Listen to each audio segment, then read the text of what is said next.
दोस्तों, जब IPS madam एक विधवा महिला बनकर जेल की सलाखों के पीछे जाती है तो उसे पता चलता है कि जेल केवल अपराधियों की सजा का ठिकाना नहीं बल्कि एक संगठित शोषण का अड्डा है। वहां का दरोगा रात में उसके साथ सोता है। उसे मजबूर किया जाता है अपनी अस्मिता छोड़ने को। जेल के अंदर दरोगा हर महिला कैदी की इज्जत लूटता है। दरोगा कैदी महिला के साथ रात बिताता है और गलत काम करता है। जब आईपीएस मैडम खुद कैदी बनकर जेल में पहुंची तो उसके साथ भी वही काम हुआ। दोस्तों, फिर जो हुआ उसको जानने के लिए वीडियो में अंत तक बने रहना। दोस्तों, रात के करीब 10 बजे थे। राजधानी के एक आलीशान सरकारी बंगले में आईपीएस भावना राठौड़ अपनी ऑफिस फाइलों के बीच बैठी थी। कमरे में हल्की रोशनी थी, खामोशी घनी थी और टेबल पर पड़ी एक मोटी फाइल उनकी नजरें बार बार अपनी ओर खींच रही थी।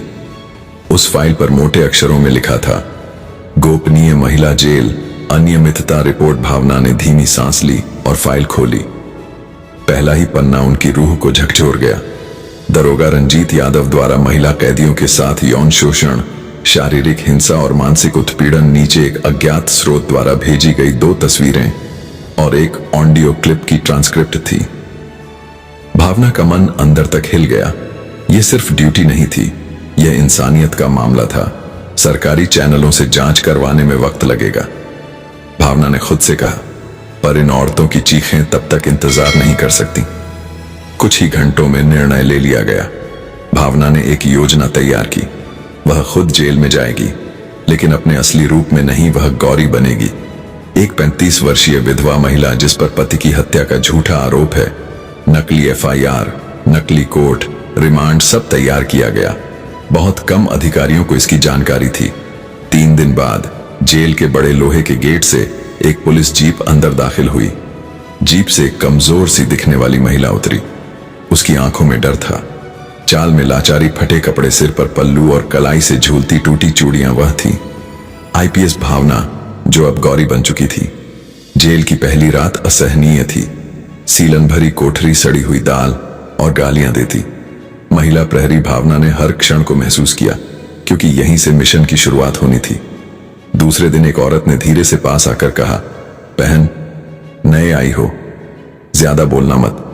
दरोगा की नजर पड़ गई तो समझो खत्म हो गई। वह महिला थी रुबीना, जो पिछले 4 सालों से बिना सुनवाई जेल में थी। क्यों? भावना ने मासूमियत से पूछा। रुबीना की आंखें छलक उठी। वह रात में औरतों को बुलाता है जो नहीं जाती, उसे पीटता है या खाने में कुछ मिला देता है। उस रात भावना ने तय किया, अब हर दर्द को अपनी आंखों से देखेगी। उसने कोठरी की दरारों में एक छोटा कैमरा छुपा रखा था। उसकी वर्दी और असली पहचान जेल के बाहर ड्राइवर सतीश के पास सुरक्षित थी। तीसरी रात दरोगा रंजीत पहली बार सामने आया। लंबा भारी शरीर, आंखों में वासना की आग और चेहरे पर सत्ता का घमंड नहीं हो। उसने सवाल किया। भावना ने सिर झुका लिया। नाम गौरी। आवाज इतनी धीमी थी कि शायद दीवारें भी न सुन पाएं। दरोगा ने उसकी ठुड्डी पकड़कर चेहरा ऊपर किया और मुस्कुराया। अच्छा है, नई हवा आएगी। जेल में उसकी नजरें बता रही थीं कि जल्द ही वह गौरी को भी उसी रास्ते पर ले जाएगा जिस पर कई औरतें टूट चुकी थीं। भावना ने कैमरे की रिकॉर्डिंग चेक की। सब सही चल रहा था, लेकिन यह सिर्फ शुरुआत थी। उस रात कोठरी में नींद नहीं आई। चारों ओर से आती सिसकियों की गूंज और दिल में उबाल मारती क्रांति एक नई ऊर्जा पैदा कर रही थी। भावना ने बंद मुट्ठी खोली और खुद से वादा किया, अब किसी की सिसकियां दबेंगी नहीं। अब दरिंदों के दिन गिने जा चुके हैं। जेल के गलियारों में उस रात अजीब सी खामोशी थी। हवा जैसे रुक गई हो, दीवारों में भी सिसकियां अटकी हों। भावना, जो अब भी गौरी के भेष में थी, कोठरी की कोने में बैठी अपनी सोच में डूबी थी। 3 दिन बीत चुके थे, लेकिन जिस भयावहता की कल्पना उसने की थी वह असलियत में और भी ज्यादा डरावनी थी। अचानक गेट खुला। 2 प्रहरी अंदर आए और बोले, 114 नंबर बाहर चलो। साहब ने बुलाया है। 114 नंबर यही था, गौरी यानी भावना का नंबर। भावना ने भीतर से खुद को संभाला और बाहर निकल आई। उसे जेल के उस हिस्से में ले जाया गया जिसे आम कैदियों के लिए निषिद्ध माना जाता था। वहां था दरोगा रंजीत यादव का कमरा। एक आलीशान ऑन दीवारों पर तस्वीरें, मेज पर रखी शराब की बोतल और एक कोने में आरामदेह सोफा जेल के भीतर एक अलग ही दुनिया। आओ नई रानी, रंजीत ने कुर्सी पर बैठे बैठे कहा। नाम क्या बताया था गौरी, अच्छा नाम है, लेकिन अब तुम्हारा नाम वही होगा जो मैं बुलाना चाहूं। उसकी आंखों में वैशीपन था। भावना ने नजरें नीची कर ली, लेकिन भीतर ही भीतर उसकी नसें तन चुकी थीं। कैमरा अब भी चालू था। उसके चूड़ी में छुपा हुआ माइक्रो कैमरा सब रिकॉर्ड कर रहा था। रंजीत ने आगे बढ़कर उसकी ओढ़नी खींचनी चाही, लेकिन तभी भावना एक झटका देकर पीछे हट गई। डरती हो जी? भावना ने कांपती आवाज में कहा। रंजीत हंसा। अभी तो शुरुआत है गौरी, यहां डरने की नहीं आदत डालने की जरूरत होती है। उसने बेल बजाई। एक महिला प्रहरी अंदर आई। रंजीत ने कहा, इसे वाईपी बैरक में रखो। मेरी नजर के नीचे भावना को एक नई कोठरी में डाल दिया गया। थोड़ी बड़ी, थोड़ी साफ, लेकिन एक जाल की तरह जहां हर कोना दरोगा की निगाहों में था। रात के 2-4 बजे थे। दरवाजा खुला। रुबीना चुपचाप अंदर आई। गौरी बहन, रात में सावधान रहना, वह कभी भी आ सकता है। कई औरतें इसी कोठरी से टूटी हैं। भावना की आंखें छलक उठी, लेकिन आवाज में दृढ़ता थी। तुम्हारी आवाज अब सिर्फ दीवारों से नहीं टकराएगी। रुबीना, मैं वादा करती हूं अगली 2 रातें दरिंदगी और डर की सीमाओं को पार करने वाली थी। दरोगा ने गौरी को अपने करीब लाने की हर कोशिश की, कभी मीठे बोल, कभी जबरदस्ती, कभी धमकी, लेकिन भावना हर बार झुककर, डरकर, रोकर भी अपने लक्ष्य को और पास ले आती। उधर जेल के बाहर ड्राइवर सतीश हर दिन एक वकील के भेष में जेल के पास मंडराता, हर फुटेज को सुरक्षित करता, मीडिया और उच्च अधिकारियों से संपर्क बढ़ाता। और फिर चौथी रात आई, वो रात जब दरोगा ने साफ साफ कह दिया, आज की रात तेरी परीक्षा की रात है, या तो मेरी होगी या फिर तेरा वजूद मिटा दूंगा। भावना की कोठरी का दरवाजा खुला, लेकिन इस बार वह अकेली नहीं थी। उसके पास एक छोटी डिवाइस थी जो सिग्नल भेजकर सतीश को संकेत देती थी। जैसे ही दरोगा उसके पास पहुंचा और ज्यादती की कोशिश की, भावना ने डिवाइस सक्रिय कर दी। जेल के बाहर खड़ी गाड़ी में सतीश अलर्ट हो गया। पुलिस कमिश्नर, महिला आयोग और 2 पत्रकारों को लेकर वह तुरंत रवाना हुआ। जेल की अंधेरी रात अब उजाले की आहट सुनने लगी थी। भावना अब भी गौरी के चेहरे में थी, लेकिन उसकी आंखों में क्रांति की आग साफ चमक रही थी। जेल की उस तीसरी रात का अंधकार कुछ अलग था। हवा भारी थी, दीवारों में सिसकियां नहीं, अब चुप्पी थी। एक साजिश की चुप्पी। गौरी अब भावना नहीं लग रही थी, वह अब भीतर ही भीतर एक चक्रवात बन चुकी थी। उसका मिशन अब एक मोड़ पर पहुंच चुका था, जहां से वापस लौटना नामुमकिन था। रात के 11 बजे थे। दरोगा रंजीत यादव शराब के नशे में डूबा हुआ अपने कमरे से निकलकर सीधा उस वीआईपी कोठरी की ओर बढ़ा जहां गौरी थी। उसके हाथ में शराब की बोतल, आंखों में हवस और जेब में एक चाबी थी। उस कोठरी की गेट के बाहर 2 प्रहरी तैनात थे, लेकिन एक इशारे पर वह रास्ता छोड़ देते थे। रंजीत ने दरवाजा खोला। आज कोई बहाना मत बनाना गौरी, आज तू मेरी होगी, चाहे जोर से चीखना पड़े या चुपचाप मानना पड़े। भावना ने डरते हुए 2 कदम पीछे खिसकते हुए कहा, मैं आपकी सेवा को तैयार हूं साहब, बस थोड़ी दया दिखाइए। रंजीत ने दरवाजा बंद किया। अंदर अब कोई तीसरा नहीं था। तभी भावना ने धीरे से कमर के पीछे लगे बटन को दबाया। लाइव फीड चालू हो गया। ड्राइवर सतीश ने ठीक उसी वक्त वीडियो को ऑनलाइन शेयर करना शुरू कर दिया। रंजीत ने जैसे ही भावना के करीब आने की कोशिश की, भावना ने कहा, पहले आपकी सेवा करूं या वह बताऊं जो मैं जानती हूं। रंजीत ठिठक गया। क्या मतलब? भावना अब सीधी खड़ी हो गई। चेहरे से डर नहीं बल्कि आग झलक रही थी। मैं जानती हूं तुम इस जेल में सिर्फ वर्दी नहीं, एक पूरा रैकेट चलाते हो। तुमने रुबीना, शबनम और कई औरतों को न सिर्फ शारीरिक बल्कि मानसिक गुलाम बनाया। तुम्हारे आदमी जेल में ड्रग्स पहुंचाते हैं, बाहर के गुंडों से पैसा लेते हो, औरतों को सप्लाई करते हो, और जो मुंह खोलती है उसकी लाश जेल के कुएं से मिलती है। रंजीत हंस पड़ा। तू क्या करेगी? एक विधवा औरत तू किसे बताएगी? जिसे बताना था बता चुकी हूं। अभी तुम लाइव हो। तुम्हारी यह दरिंदगी, तुम्हारा सच पूरा देश देख रहा है। रंजीत के चेहरे का रंग उड़ गया। वह पीछे हटा, लेकिन तभी दरवाजा जोर से खुला। महिला आयोग की अधिकारी, कमिश्नर, पत्रकार और उत्पीड़न जेल के अंदर गैरकानूनी गतिविधियां संचालित करने और कई गंभीर धाराओं में गिरफ्तार किया जाता है। रंजीत भागने की कोशिश करता है, लेकिन चारों तरफ से हथकड़ियां लेकर पुलिसकर्मी घेर लेते हैं। वही प्रहरी जो उसके इशारों पर काम करते थे अब सिर झुकाए खड़े थे। भावना, जो अब आईपीएस भावना चौहान के रूप में सामने थी, ने एक अंतिम नजर उस कोठरी पर डाली। यह सिर्फ एक दरोगा की गिरफ्तारी नहीं है, यह उस व्यवस्था की हार है जिसने वर्षों से औरतों की चीखों को दबा कर रखा।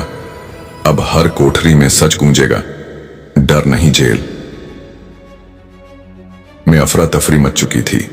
सीबीसी रिकॉर्ड्स, गुमशुदा महिलाओं की फाइलें सब बाहर आने लगे। जो बातें फाइलों में दबी थीं, अब वह सुराख बन चुकी थी। रंजीत के गिरफ्तारी के साथ ही जेल के भीतर मौजूद एक संगठित अपराध का पर्दाफाश हो चुका था। लेकिन यह तो सिर्फ शुरुआत थी। भावना जानती थी कि इस गिरोह के पीछे और भी चेहरे हैं, कुछ वर्दी में, कुछ कुर्ते में और कुछ नकाब में। आईपीएस भावना चौहान की पहचान अब सबके सामने आ चुकी थी। जेल में हुई कार्यवाही से पूरे प्रदेश में हलचल मच गई थी। मीडिया में ब्रेकिंग न्यूज चल रही थी। आईपीएस अफसर बनी विधवा महिला किया जेल में छिपे बलात्कार और ड्रग रैकेट का पर्दाफाश। लेकिन भावना जानती थी कि रंजीत यादव महज एक मोहरा था। असली खिलाड़ी अब भी पर्दे के पीछे था। वह ताकतवर इंसान जो रंजीत जैसे लोगों को संरक्षण देता था। रंजीत की गिरफ्तारी के बाद जेल में छापा मारा गया। पुराने रिकॉर्ड खंगाले गए। वहां से कई फर्जी नाम, फर्जी रजिस्टर, नशीली दवाओं के पैकेट और दर्जनों गुमशुदा महिलाओं की तस्वीरें बरामद हुईं। पर एक चीज ने भावना को चौंका दिया। एक सीक्रेट डायरी जो रंजीत के कमरे में छुपा कर रखी। सतीश की मौके पर ही मौत हो जाती है। भावना बुरी तरह घायल हो जाती है, लेकिन होश में रहती है। यह एक सोची समझी साजिश थी।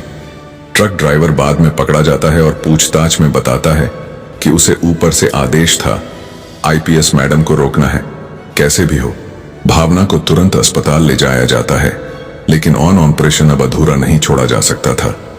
होश में आते ही वह दर्द से कराते हुए कहती है, मेरे साथियों को कॉल करो, ऑपरेशन जारी रहेगा। मैं खुद चलूंगी, चाहे स्ट्रेचर पर क्यों ना जाना पड़े। हॉस्पिटल से निकलते वक्त भावना का चेहरा सफेद पट्टियों से ढका था, लेकिन उसकी आंखों में लौ थी। एसएटीएफ की टीम ने पूरा फार्म हाउस चारों तरफ से घेर लिया। अंदर पार्टी चल रही थी। विदेशी मेहमान राघव, उसके गुरे ओनल अनवेयर जैसे ही घड़ी ने रात के 12 बजे आए। दरवाजे टूटे, गोलियां चली, चीखकार मच गई। राघव त्रिपाठी को पीछे के दरवाजे से भागते वक्त गिरफ्तार कर लिया गया। वहां से 5 लड़कियां आजाद कराई गईं, जिनमें से एक रुबीना थी जो पहले मरी हुई घोषित कर दी गई थी। यह सिर्फ एक छापा नहीं था, यह एक क्रांति थी। भावना के संघर्ष ने यह दिखा दिया कि जब एक औरत न्याय के लिए उठती है तो सिस्टम की चूलें हिल जाती हैं। उसने न सिर्फ फार्म हाउस से लड़कियों को निकाला, बल्कि पूरे प्रदेश में मानव तस्करी और जेल रैकेट के जड़ों को उखाड़ फेंका। लेकिन युद्ध अब भी बाकी था, क्योंकि राघव जैसे कई मास्टर अभी भी सत्ता की छाया में छिपे थे। और भावना का अगला कदम होगा उनकी पहचान उजागर करना। आईपीएस भावना चौहान के ऑपरेशन काली रात की सफलता के बाद देश भर में टहलका मच गया। हर न्यूज चैनल, हर अखबार उसकी बहादुरी की मिसाल दे रहा था। लेकिन भावना जानती थी कि युद्ध अब भी पूरा नहीं हुआ। राघव त्रिपाठी जैसे दरिंदे सिर्फ एक मोहरा थे। असली युद्ध उस मानसिकता से था जो सत्ता की आड़ में औरतों को वस्तु समझती थी। राघव की गिरफ्तारी के बाद न्यायालय में सुनवाई शुरू हुई। कोर्ट के बाहर जनता का हुजूम नारे लगा रहा था, आईपीएस भावना जिंदाबाद, बलात्कारियों को फांसी दो, नेताओं की आड़ में पाप नहीं चलेगा। भावना खुद कोर्ट में पेश हुई। उसने मजबूती से कहा, माननीय न्यायालय, मैं बताना चाहती हूं कि राघव त्रिपाठी जैसे अपराधियों को समाज में सम्मानित नेता के रूप में देखने की भूल हमारी सबसे बड़ी चूक रही है। इन्हीं लोगों ने जेल को शोषण का अड्डा बना दिया था। इन्हीं लोगों ने महिला कैदियों को बलात्कार, तस्करी और ड्रग्स के जाल में धकेला। मैं आज कोर्ट से आग्रह करती हूं कि इस अपराधी को सिर्फ कानून के अनुसार नहीं, इंसानियत के अनुसार सजा दी जाए। भावना के बयान के बाद कोर्ट में सन्नाटा छा गया, लेकिन गवाहों, वीडियो फुटेज और जथ रिकॉर्ड के चलते अदालत ने राघव त्रिपाठी को बलात्कार, मानव तस्करी, हत्या की साजिश और भ्रष्टाचार जैसे संगीन अपराधों में आज कारावास की सजा सुनाई। यह फैसला सिर्फ एक इंसाफ नहीं था, बल्कि पूरे सिस्टम को एक संदेश था, सत्ता का दुरुपयोग अब नहीं चलेगा। भावना को गृह मंत्रालय की ओर से शौर्य पदक से नवाजा गया, लेकिन वह कोई उत्सव नहीं मनाना चाहती थी। वह सीधे उन लड़कियों से मिलने गई जिन्हें उस रैकेट से आजाद कराया गया था। रुबीना, शबनम और बाकी लड़कियां अब पुनर्वास केंद्र में थीं। उन्होंने भावना को देखते ही कहा, मैम, आपने हमें इंसान होने का एहसास दिलाया। आपने वह किया जो हमारे अपने भी नहीं कर पाए। भावना की आंखें भर आईं। उसने उन्हें गले लगाया और कहा, अब तुम सिर्फ बची हुई जिंदगी नहीं, नई जिंदगी जियोगी। कुछ महीने बाद भावना को केंद्र सरकार से एक प्रस्ताव मिला, राष्ट्रीय महिला सुरक्षा आयोग की विशेष अध्यक्ष बनने का, पर उसने विनम्रता से मना कर दिया। वह जानती थी उसका असली मैदान वही है जहां जुल्म होता है, जहां इंसाफ की जरूरत है। एक रिपोर्टर ने भावना से आखिरी सवाल पूछा, मैम, क्या आपको डर नहीं लगता? इतने ताकतवर दुश्मनों से भावना मुस्कुराई और बोली, जब एक औरत विधवा बनकर जेल जा सकती है तो कोई भी औरत सिस्टम बदल सकती है। और उसी मुस्कान के साथ इंसाफ की एक नई सुबह शुरू हो गई। तो दोस्तों, इस वीडियो में बस इतना ही। अगर आपको यह वीडियो पसंद आया हो तो इसे लाइक करना बिल्कुल ना भूलें। आपका एक लाइक हमें और बेहतरी कंटेंट बनाने की प्रेरणा देता है। इस वीडियो को अपने दोस्तों और परिवार के साथ शेयर करें। हो सकता है यह वीडियो किसी की मदद कर सके। अगर आप हमारे चैनल पर नए हैं तो जल्दी से सब्सक्राइब कर लें, क्योंकि हम आपके लिए ऐसी ही जबरदस्त जानकारी लाते रहते हैं। सब्सक्राइब करने के बाद बेल आइकन जरूर दबाएं ताकि आपको हमारी हर नई वीडियो की नोटिफिकेशन मिले। हम पूरी कोशिश करते हैं कि आपको बेहतरीन कंटेंट दें। आपके सुझाव हमारे लिए बेहद खास हैं। कमेंट में हमें जरूर बताएं कि आपको यह वीडियो कैसा लगा। अगर कोई सवाल या सुझाव हो तो कमेंट में जरूर लिखें। आपकी राय हमारे लिए बहुत मायने रखती है। हमारे चैनल को आगे बढ़ाने में आपका समर्थन बहुत जरूरी है, इसलिए जुड़े रहें और सीखते रहें। इस वीडियो को देखने के लिए आपका दिल से धन्यवाद। आप हमारे लिए सिर्फ दर्शक नहीं, परिवार हैं। हमारा मकसद सिर्फ जानकारी देना नहीं, बल्कि आपके जीवन में सकारात्मक बदलाव लाना है। इसलिए वीडियो को पूरा देखें और सीखें। कुछ नया करने का जज्बा हमेशा बनाए रखें। कभी हार मत मानिए, क्योंकि हार के बाद ही जीत होती है। मेहनत करते रहिए और खुद पर भरोसा रखिए। हर दिन कुछ नया सीखिए और दूसरों को भी सिखाइए।